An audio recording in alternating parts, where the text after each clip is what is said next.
जय जय श्री सीताराम। जय बालाजी महाराज। प्रिय भक्तों, आप सभी को मेरा सादर नमस्कार। प्रिय भक्तों, जीवन के समस्त संकट को पल भर में दूर करने वाले संकट मोचन श्री हनुमान जी महाराज का एक ऐसा चमत्कारी व सिद्ध मंत्र के बारे में बताने जा रही हूँ, जिसे जपना तो दूर, प्रभु श्री हनुमान जी महाराज का विशेष ध्यान करके किसी भी समय कोई भी कार्य करते समय या बिस्तर पर लेटे लेटे या बैठे बैठे ही अगर आपने सच्चे मन से पूरा सुन भी लिया तो यकीन मानिए आपके जीवन के समस्त रोग भय संकट इत्यादि समाप्त कर देंगे और आपका कितना भी बड़ा शत्रु होगा उसे बर्बाद कर देंगे। प्रिय भक्तों, जीवन की सभी बड़ी से बड़ी मुसीबत व संकट को पल भर में दूर करने वाले प्रभु श्री संकट मोचन श्री हनुमान जी महाराज का यह चमत्कारी मंत्र इतना प्रभावशाली है कि मुख से निकलते ही व कानों में पड़ते ही अपना प्रभाव शुरू कर देता है। प्रिय भक्तों, यदि आपके जीवन में किसी भी प्रकार का रोग भय संकट व मुसीबत है तो आपसे निवेदन है, प्रभु श्री हनुमान जी महाराज का विशेष ध्यान करके किसी भी एक मंत्र अथवा चौपाई का नित्य जप करे व प्रभु श्री हनुमान जी महाराज का ध्यान करके सच्चे मन से प्रभु जी पर विश्वास करके इस महाशक्तिशाली मंत्र को सुने। यकीन मानिए प्रभु जी की शीघ्र ही कृपा होगी, जिससे आपके जीवन के समस्त संकट व अंधकार मिट जाएंगे। प्रिय भक्तों, आपका शत्रु बर्बाद हो जाएगा और आपके सामने घुटने टेक देगा। जीवन के सभी परेशानियां लुप्त हो जाएंगी और आपकी बड़ी से बड़ी इच्छा व मनोकामना शीघ्र ही पूरी हो जाएगी। प्रिय भक्तों, आप सभी जानते हैं परमवीर श्री हनुमान जी महाराज कलयुग के जागृत देवता हैं व संकट मोचन कहा जाता है, क्योंकि थोड़ी सी पूजा अर्चना व किसी मंत्र अथवा चौपाई का निरंतर जप करने व सुनने मात्र से ही प्रभु जी प्रसन्न होकर भक्तों के सभी दुख दर्द हर लेते हैं। प्रिय भक्तों, आइए बिना देर किए इस महाशक्तिशाली मंत्र को जाने। उससे पहले आप सभी भक्तों से निवेदन करेंगे कि यदि आप चैनल पर नए हैं तो चैनल को सब्सक्राइब करके कमेंट में जय श्री राम, जय बागेश्वर धाम सरकार लिखकर अपनी हाजिरी अवश्य लगा दे। प्रिय भक्तों, यह महाशक्तिशाली मंत्र है। ओम नमो हनुमते भयभंजनाय सुखम कुरफट्ट स्वाहा। ओम नमो हनुमते भयभंजनाय सुखम कुरफट्ट स्वाहा। ओम नमो हनुमते भयभंजनाय सुखम कुरफट्ट स्वाहा। ओम नमो हनुमते भयभंजनाय सुखम कुरफट्ट स्वाहा। ओम नमो हनुमते भयभंजनाय सुखम कुरफट्ट स्वाहा। ओम नमो हनुमते भयभंजनाय सुखम कुरफट्ट स्वाहा। ओम नमो हनुमते भयभंजनाय सुखम कुरफट्ट स्वाहा। ओम नमो हनुमते भयभंजनाय सुखम कुरफट्ट स्वाहा। ओम नमो हनुमते भयभंजनाय सुखम कुरफट्ट स्वाहा। ओम नमो हनुमते भयभंजनाय सुखम कुरफट्ट स्वाहा। ओम नमो हनुमते भयभंजनाय सुखम कुरफट्ट स्वाहा। ओम नमो हनुमते भयभंजनाय सुखम कुरफट्ट स्वाहा। ओम नमो हनुमते भयभंजनाय सुखम कुरफट्ट स्वाहा। ओम नमो हनुमते भयभंजनाय सुखम कुरफट्ट स्वाहा। ओम नमो हनुमते भयभंजनाय सुखम कुरफट्ट स्वाहा। ओम नमो हनुमते भयभंजनाय सुखम कुरफट्ट स्वाहा। ओम नमो हनुमते भयभंजनाय सुखम कुरफट्ट स्वाहा। ओम नमो हनुमते भयभंजनाय सुखम कुरफट्ट स्वाहा। ओम नमो हनुमते भयभंजनाय सुखम कुरफट्ट स्वाहा। ओम नमो हनुमते भयभंजनाय सुखम कुरफट्ट स्वाहा। ओम नमो हनुमते भयभंजनाय सुखम कुरफट्ट स्वाहा। ॐ नमो हनुमते भयभञ्जनाय सुखं कुर्फट् स्वाहा। ॐ नमो हनुमते भयभञ्जनाय सुखं कुर्फट् स्वाहा। ॐ नमो हनुमते भयभञ्जनाय सुखं कुर्फट् स्वाहा। ॐ नमो हनुमते भयभञ्जनाय सुखं कुर्फट् स्वाहा। ॐ नमो हनुमते भयभञ्जनाय सुखं कुर्फट् स्वाहा। ॐ नमो हनुमते भयभञ्जनाय सुखं कुर्फट् स्वाहा। ॐ नमो हनुमते भयभञ्जनाय सुखं कुर्फट् स्वाहा। ॐ नमो हनुमते भयभञ्जनाय सुखं कुर्फट् स्वाहा। ॐ नमो हनुमते भयभञ्जनाय सुखं कुर्फट् स्वाहा। ॐ नमो हनुमते भयभञ्जनाय सुखं कुर्फट् स्वाहा। ॐ नमो हनुमते भयभञ्जनाय सुखं कुर्फट् स्वाहा। ॐ नमो हनुमते भयभञ्जनाय सुखं कुर्फट् स्वाहा। ॐ नमो हनुमते भयभञ्जनाय सुखं कुर्फट् स्वाहा। ॐ नमो हनुमते भयभञ्जनाय सुखं कुर्फट् स्वाहा। ॐ नमो हनुमते भयभञ्जनाय सुखं कुर्फट् स्वाहा। ॐ नमो हनुमते भयभञ्जनाय सुखं कुर्फट् स्वाहा। ॐ नमो हनुमते भयभञ्जनाय सुखं कुर्फट् स्वाहा। ॐ नमो हनुमते भयभञ्जनाय सुखं कुर्फट् स्वाहा। ॐ नमो हनुमते भयभञ्जनाय सुखं कुर्फट् स्वाहा। ॐ नमो हनुमते भयभञ्जनाय सुखं कुर्फट् स्वाहा। ॐ नमो हनुमते भयभञ्जनाय सुखं कुर्फट् स्वाहा। ॐ नमो हनुमते भयभञ्जनाय सुखं कुर्फट् स्वाहा। ॐ नमो हनुमते भयभञ्जनाय सुखं कुर्फट् स्वाहा। ॐ नमो हनुमते भयभञ्जनाय सुखं कुर्फट् स्वाहा। ॐ नमो हनुमते भयभञ्जनाय सुखं कुर्फट् स्वाहा। ॐ नमो हनुमते भयभञ्जनाय सुखं कुर्फट् स्वाहा। ॐ नमो हनुमते भयभञ्जनाय सुखं कुर्फट् स्वाहा। ॐ नमो हनुमते भयभञ्जनाय सुखं कुर्फट् स्वाहा। ॐ नमो हनुमते भयभञ्जनाय सुखं कुर्फट् स्वाहा। ॐ नमो हनुमते भयभञ्जनाय सुखं कुर्फट् स्वाहा।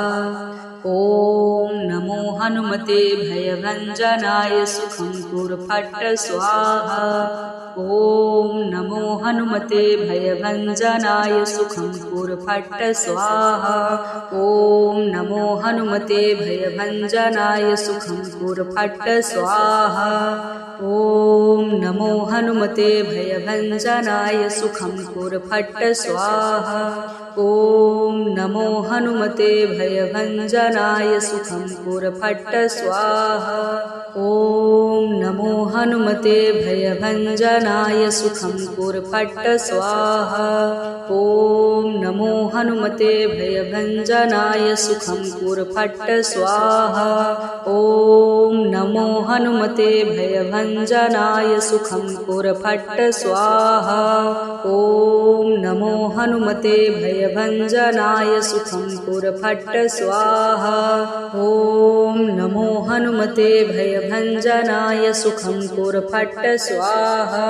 ॐ नमो हनुमते भयभञ्जनाय सुखं कुर्फट् स्वाहा।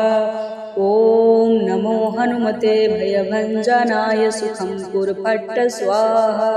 ॐ नमो हनुमते भयभञ्जनाय सुखं कुरु फट् स्वाहा। ॐ नमो हनुमते भयभञ्जनाय सुखं कुरु फट् स्वाहा। ॐ नमो हनुमते भयभञ्जनाय सुखं कुरु फट् स्वाहा। ॐ नमो हनुमते भयभञ्जनाय सुखं कुरु फट् स्वाहा। ॐ नमो हनुमते भयभञ्जनाय सुखं कुरु फट् स्वाहा। ॐ नमो हनुमते भयभञ्जनाय सुखं कुरु फट् स्वाहा। ॐ नमो हनुमते भयभञ्जनाय सुखं कुरु फट् स्वाहा। ॐ नमो हनुमते भयभञ्जनाय सुखं कुरु फट् स्वाहा। ॐ नमो हनुमते भयभञ्जनाय सुखं कुरु फट् स्वाहा। ॐ नमो हनुमते भयभञ्जनाय सुखं कुरु फट् स्वाहा। ॐ नमो हनुमते भयभञ्जनाय सुखं कुरु फट् स्वाहा। ॐ नमो हनुमते भयभञ्जनाय सुखं कुरु फट् स्वाहा। ॐ नमो हनुमते भयभञ्जनाय सुखं कुरु फट् स्वाहा। ॐ नमो हनुमते भयभञ्जनाय सुखं कुरु फट् स्वाहा। ॐ नमो हनुमते भयभञ्जनाय सुखं कुरु फट् स्वाहा। ॐ नमो हनुमते भयभञ्जनाय सुखं कुरु फट् स्वाहा। ॐ नमो हनुमते भयभञ्जनाय सुखं कुरु फट् स्वाहा। ॐ नमो हनुमते भयभञ्जनाय सुखं कुरु फट् स्वाहा। ॐ नमो हनुमते भयभञ्जनाय सुखं कुरु फट् स्वाहा। ॐ नमो हनुमते भयभञ्जनाय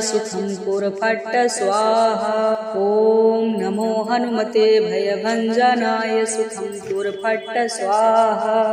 ॐ नमो हनुमते भयभञ्जनाय सुखं कुरु फट् स्वाहा। ॐ नमो हनुमते भयभञ्जनाय सुखं कुरु फट् स्वाहा। ॐ नमो हनुमते भयभञ्जनाय सुखं कुरु फट् स्वाहा। ॐ नमो हनुमते भयभञ्जनाय सुखं कुरु फट् स्वाहा। ॐ नमो हनुमते भयभञ्जनाय सुखं कुरु फट् स्वाहा। ॐ नमो हनुमते भयभञ्जनाय सुखं कुरु फट् स्वाहा। ॐ नमो हनुमते भयभञ्जनाय सुखं कुरु फट् स्वाहा। ॐ नमो हनुमते भयभञ्जनाय सुखं कुरु फट् स्वाहा। ॐ नमो हनुमते भयभञ्जनाय सुखं कुरु फट् स्वाहा। ॐ नमो हनुमते भयभञ्जनाय सुखं कुरु फट् स्वाहा। ॐ नमो हनुमते भयभञ्जनाय सुखं कुरु फट् स्वाहा। ॐ नमो हनुमते भयभञ्जनाय सुखं कुरु फट् स्वाहा। ॐ नमो हनुमते भयभञ्जनाय सुखं कुरु फट् स्वाहा। ॐ नमो हनुमते भयभञ्जनाय सुखं कुरु फट् स्वाहा। ॐ नमो हनुमते भयभञ्जनाय सुखं कुरु फट् स्वाहा। ॐ नमो हनुमते भयभञ्जनाय सुखं कुरु फट् स्वाहा। ॐ नमो हनुमते भयभञ्जनाय सुखं कुरु फट् स्वाहा।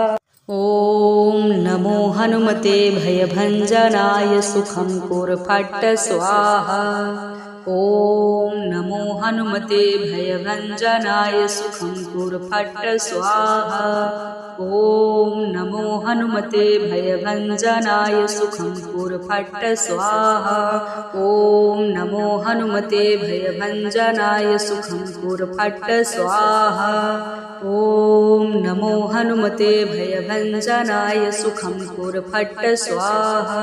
ॐ नमो हनुमते भयभञ्जनाय सुखं पुरफट्ट स्वाहा। ॐ नमो हनुमते भयभञ्जनाय सुखं पुरफट्ट स्वाहा। ॐ नमो हनुमते भयभञ्जनाय सुखं पुरफट्ट स्वाहा। ॐ नमो हनुमते भयभञ्जनाय सुखं पुरफट्ट स्वाहा। ॐ नमो हनुमते भयभञ्जनाय सुखं पुरफट्ट स्वाहा। ॐ नमो हनुमते भयभञ्जनाय सुखं पुरफट्ट स्वाहा। ॐ नमो हनुमते भयभञ्जनाय सुखं पुरफट्ट स्वाहा। ॐ नमो हनुमते भयभञ्जनाय सुखं पुरफट्ट स्वाहा। ॐ नमो हनुमते भयभञ्जनाय सुखं पुरफट्ट स्वाहा। ॐ नमो हनुमते भयभञ्जनाय सुखं पुरफट्ट स्वाहा। ॐ नमो हनुमते भयभञ्जनाय सुखं पुरफट्ट स्वाहा। ॐ नमो हनुमते भयभञ्जनाय सुखं पुरफट्ट स्वाहा। ॐ नमो हनुमते भयभञ्जनाय सुखं पुरफट्ट स्वाहा। ॐ नमो हनुमते भयभञ्जनाय सुखं पुरफट्ट स्वाहा। ॐ नमो हनुमते भयभञ्जनाय सुखं पुरफट्ट स्वाहा। ॐ नमो हनुमते भयभञ्जनाय सुखं पुरफट्ट स्वाहा। ॐ नमो हनुमते भयभञ्जनाय सुखं पुरफट्ट स्वाहा। ॐ नमो हनुमते भयभञ्जनाय सुखं पुरफट्ट स्वाहा। ॐ नमो हनुमते भयभञ्जनाय सुखं पुरफट्ट स्वाहा। ॐ नमो हनुमते भयभञ्जनाय सुखं पुरफट्ट स्वाहा। ॐ नमो हनुमते भयभञ्जनाय सुखं पुरफट्ट स्वाहा। ॐ नमो हनुमते भयभञ्जनाय सुखं पुरफट्ट स्वाहा। ॐ नमो हनुमते भयभञ्जनाय सुखं पुरफट्ट स्वाहा। ॐ नमो हनुमते भयभञ्जनाय सुखं पुरफट्ट स्वाहा। ॐ नमो हनुमते भयभञ्जनाय सुखं पुरफट्ट स्वाहा। ॐ नमो हनुमते भयभञ्जनाय सुखं पुरफट्ट स्वाहा। ॐ नमो हनुमते भयभञ्जनाय सुखं पुरफट्ट स्वाहा। ॐ नमो हनुमते भयभञ्जनाय सुखं पुरफट्ट स्वाहा। ॐ नमो हनुमते भयभञ्जनाय सुखं पुरफट्ट स्वाहा। ॐ नमो हनुमते भयभञ्जनाय सुखं पुरफट्ट स्वाहा। ॐ नमो हनुमते भयभञ्जनाय सुखं पुरफट्ट स्वाहा। ॐ नमो हनुमते भयभञ्जनाय सुखं पुरफट्ट स्वाहा। ॐ नमो हनुमते भयभञ्जनाय सुखं पुरफट्ट स्वाहा। ॐ नमो हनुमते भयभञ्जनाय सुखं पुरफट्ट स्वाहा। ॐ नमो हनुमते भयभञ्जनाय सुखं पुरफट्ट स्वाहा। ॐ नमो हनुमते भयभञ्जनाय सुखं पुरफट्ट स्वाहा। ॐ नमो हनुमते भयभञ्जनाय सुखं पुरफट्ट स्वाहा। ॐ नमो हनुमते भयभञ्जनाय सुखं पुरफट्ट स्वाहा। ॐ नमो हनुमते भयभञ्जनाय सुखं पुरफट्ट स्वाहा। ॐ नमो हनुमते भयभञ्जनाय सुखं पुरफट्ट स्वाहा। ॐ नमो हनुमते भयभञ्जनाय सुखं पुरफट्ट स्वाहा। ॐ नमो हनुमते भयभञ्जनाय सुखं पुरफट्ट स्वाहा। ॐ नमो हनुमते भयभञ्जनाय सुखं पुरफट्ट स्वाहा। ॐ नमो हनुमते भयभञ्जनाय सुखं पुरफट्ट स्वाहा। ॐ नमो हनुमते भयभञ्जनाय सुखं पुरफट्ट स्वाहा। ॐ नमो हनुमते भयभञ्जनाय सुखं कुर्फट् स्वाहा। ॐ नमो हनुमते भयभञ्जनाय सुखं कुर्फट् स्वाहा। ॐ नमो हनुमते भयभञ्जनाय सुखं कुर्फट् स्वाहा। ॐ नमो हनुमते भयभञ्जनाय सुखं कुर्फट् स्वाहा। ॐ नमो हनुमते भयभञ्जनाय सुखं कुर्फट् स्वाहा। ॐ नमो हनुमते भयभञ्जनाय सुखं कुर्फट् स्वाहा। ॐ नमो हनुमते भयभञ्जनाय सुखं कुर्फट् स्वाहा। ॐ नमो हनुमते भयभञ्जनाय सुखं कुर्फट् स्वाहा।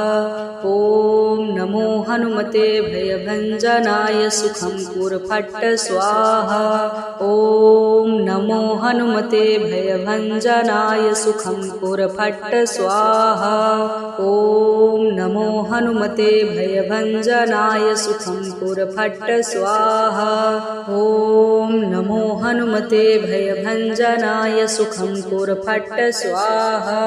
ॐ नमो हनुमते भयभञ्जनाय सुखं कुर्फट् स्वाहा। ॐ नमो हनुमते भयभञ्जनाय सुखं कुर्फट् स्वाहा। ॐ नमो हनुमते भयभञ्जनाय सुखं कुर्फट् स्वाहा। ॐ नमो हनुमते भयभञ्जनाय सुखं कुर्फट् स्वाहा। ॐ नमो हनुमते भयभञ्जनाय सुखं कुर्फट् स्वाहा। ॐ नमो हनुमते भयभञ्जनाय सुखं कुर्फट् स्वाहा। ॐ नमो हनुमते भयभञ्जनाय सुखं कुर्फट् स्वाहा। ॐ नमो हनुमते भयभञ्जनाय सुखं कुर्फट् स्वाहा। ॐ नमो हनुमते भयभञ्जनाय सुखं कुर्फट् स्वाहा। ॐ नमो हनुमते भयभञ्जनाय सुखं कुर्फट् स्वाहा। ॐ नमो हनुमते भयभञ्जनाय सुखं कुर्फट् स्वाहा। ॐ नमो हनुमते भयभञ्जनाय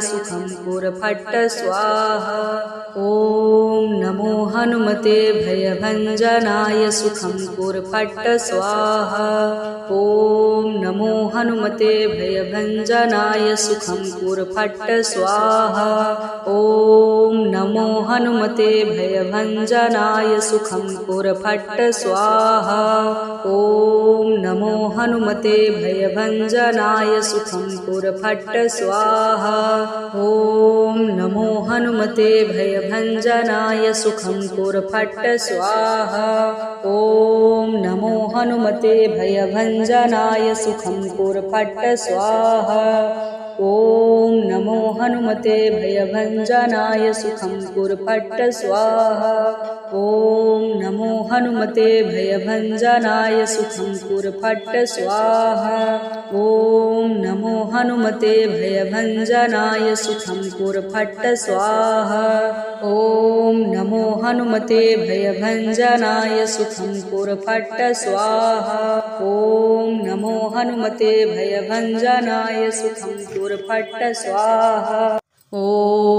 नमो हनुमते भयभञ्जनाय सुखं कुर्फट् स्वाहा। ॐ नमो हनुमते भयभञ्जनाय सुखं कुर्फट् स्वाहा। ॐ नमो हनुमते भयभञ्जनाय सुखं कुर्फट् स्वाहा। ॐ नमो हनुमते भयभञ्जनाय सुखं कुर्फट् स्वाहा। ॐ नमो हनुमते भयभञ्जनाय सुखं कुर्फट् स्वाहा। ॐ नमो हनुमते भयभञ्जनाय सुखं कुर्फट् स्वाहा। ॐ नमो हनुमते भयभञ्जनाय सुखं कुर्फट् स्वाहा। ॐ नमो हनुमते भयभञ्जनाय सुखं कुर्फट् स्वाहा। ॐ नमो हनुमते भयभञ्जनाय सुखं कुर्फट् स्वाहा। ॐ नमो हनुमते भयभञ्जनाय सुखं कुर्फट् स्वाहा। ॐ नमो हनुमते भयभञ्जनाय सुखं कुर्फट् स्वाहा। ॐ नमो हनुमते भयभञ्जनाय सुखं कुर्फट् स्वाहा। ॐ नमो हनुमते भयभञ्जनाय सुखं कुर्फट् स्वाहा। ॐ नमो हनुमते भयभञ्जनाय सुखं कुर्फट् स्वाहा। ॐ नमो हनुमते भयभञ्जनाय सुखं कुर्फट् स्वाहा। ॐ नमो हनुमते भयभञ्जनाय सुखं कुर्फट् स्वाहा। ॐ नमो हनुमते भयभञ्जनाय सुखं कुर्फट् स्वाहा। ॐ नमो हनुमते भयभञ्जनाय सुखं कुर्फट् स्वाहा। ॐ नमो हनुमते भयभञ्जनाय सुखं कुर्फट् स्वाहा। ॐ नमो हनुमते भयभञ्जनाय सुखं कुर्फट् स्वाहा।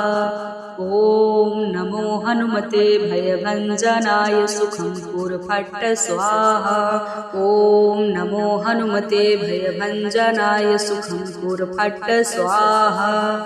ॐ नमो हनुमते भयभञ्जनाय सुखं कुर्फट् स्वाहा।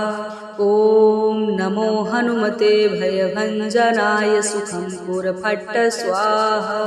ॐ नमो हनुमते भयभञ्जनाय सुखं कुर्फट् स्वाहा। ॐ नमो हनुमते भयभञ्जनाय सुखं कुर्फट् स्वाहा। ॐ नमो हनुमते भयभञ्जनाय सुखं कुर्फट् स्वाहा। ॐ नमो हनुमते भयभञ्जनाय सुखं कुर्फट् स्वाहा।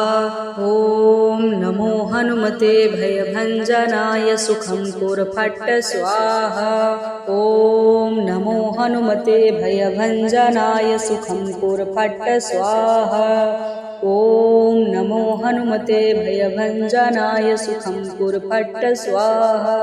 ॐ नमो हनुमते भयभञ्जनाय सुखं कुर्फट् स्वाहा। ॐ नमो हनुमते भयभञ्जनाय सुखं कुर्फट् स्वाहा।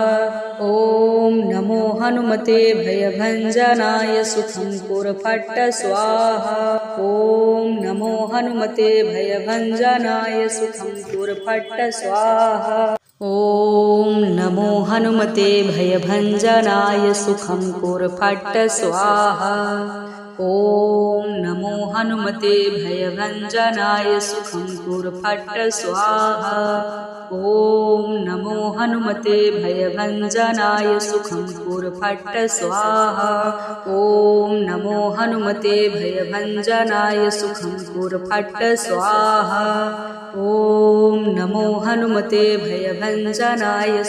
कुर्फट् स्वाहा। ॐ नमो हनुमते भयभञ्जनाय सुखं कुर्फट् स्वाहा। ॐ नमो हनुमते भयभञ्जनाय सुखं कुर्फट् स्वाहा। ॐ नमो हनुमते भयभञ्जनाय सुखं कुर्फट् स्वाहा। ॐ नमो हनुमते भयभञ्जनाय सुखं कुर्फट् स्वाहा। ॐ नमो हनुमते भयभञ्जनाय सुखं कुर्फट् स्वाहा। ॐ नमो हनुमते भयभञ्जनाय सुखं कुर्फट् स्वाहा। ॐ नमो हनुमते भयभञ्जनाय सुखं कुर्फट् स्वाहा। ॐ नमो हनुमते भयभञ्जनाय सुखं कुर्फट् स्वाहा। ॐ नमो हनुमते भयभञ्जनाय सुखं कुर्फट् स्वाहा। ॐ नमो हनुमते भयभञ्जनाय सुखं कुर्फट् स्वाहा। ॐ नमो हनुमते भयभञ्जनाय सुखं कुर्फट् स्वाहा। ॐ नमो हनुमते भयभञ्जनाय सुखं कुर्फट् स्वाहा। ॐ नमो हनुमते भयभञ्जनाय सुखं कुर्फट् स्वाहा। ॐ नमो हनुमते भयभञ्जनाय सुखं कुर्फट् स्वाहा। ॐ नमो हनुमते भयभञ्जनाय सुखं कुर्फट् स्वाहा। ॐ नमो हनुमते भयभञ्जनाय सुखं कुर्फट् स्वाहा।